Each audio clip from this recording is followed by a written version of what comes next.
Hello mga ka-KJ, it's me again, Madam KJ. At ang ngayon namang ating niluluto dito ay ang bok choy. Ayan, nagsangkot siya ako dyan ng bawang sibuyas. At yung ating giniling na sobrang giling na giling. At talagang pinong-pino ang pagkakagiling na may kasamang kaunting taba. Ay akin na rin dyang sinangkot siya. Tapos nilagyan ko ng mainit na tubig at aking hinalo-halo at nilagyan ko ng oyster sauce. At saka ng ating Kikkoman soy sauce. At naglagay na ako dyan ng paminta at pampalasa. At saka natin ilalagay ang ating Chinese pechay or ang tinatawag na bok choy. Isa ito sa mga gusto kong bilhin pag merong available dito sa palengke namin. Kasi napakasarap naman talaga nito at paborito naming lahat.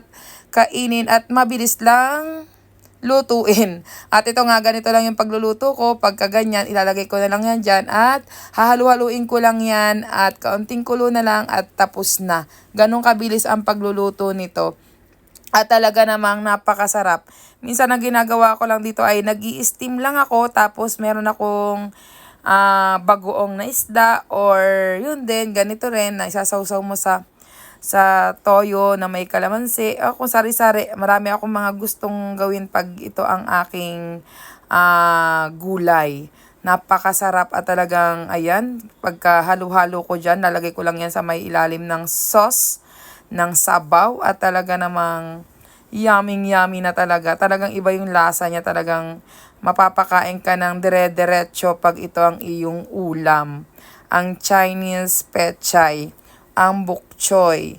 At ang kagandahan nito, talagang maano siya, matataba pag ito mga ganito. Tapos ayan na, nung humalo na siya dyan at numipis na, sobrang dami kanina, di ba? Punong-puno ang ating kawali. Pero nang mabasa na lahat at medyo nainita na talaga, ay talagang, ayan na, numipis na.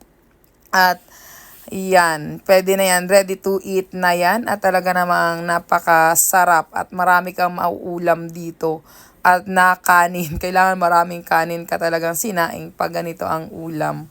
Napakasarap. Hanggang dito na lang muna at maraming salamat po sa patuloy na panonood nyo sa akin, sa aking mga mini video and sana po ay huwag kayo magsasawa. Thank you for watching. God bless us all. Keep safe, ingat, and please follow our page, Kikay Journey TV, and our YouTube channel, Kikay Journey TV. Bye! Tara, kain na tayo! Kailangan natin maraming kanin. Bye!